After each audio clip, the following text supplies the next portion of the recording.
The market is so different. It really does matter where you are. I mean, you can't talk about, cities like Toronto and New York just as a city, because there's just so many of these little micro markets within the city that are completely different from each other. It's a crazy market to be in. It's a tough one. I sort of empathize with people who are buying right now, but quite frankly, if you can afford to buy a house in Toronto right now, you're doing okay. So, there's nothing to feel sorry about. So I think the first thing you need to do is to figure out exactly where you need to be and how broad of a scope you have of, where you want to buy. And the larger the scope you have, the easier it's going to be to buy a house, because it's not going to be easy. So I think really to figure out where you want to be, type of house you want to buy, and how much you can afford to spend. What is your max? And do not go beyond that max, because even that max can change in 2 years from now when the interest rates change. They need to have a real estate agent that really knows the area that they want to buy in. Because, I consider myself to be a good realtor, but I don't consider myself to be a great realtor in every single market out there.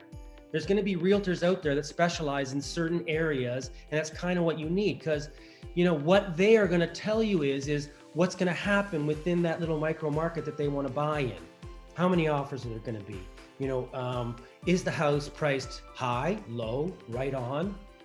So all those things are going to affect how you work yourself into trying to buy that house.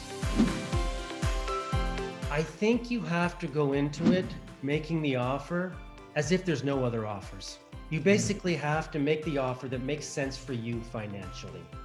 And then you have to look at all the other stuff beyond the money. I mean, when you've got 30, 40, 50 offers, the truth is, dollars are going to trump everything.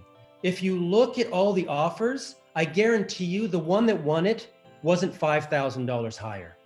It was like $100,000 higher. And it's really difficult to give somebody a tip on what to do in that kind of scenario. Really, there is only one tip. Offer more than everybody else, even though you don't know what everyone else has offered.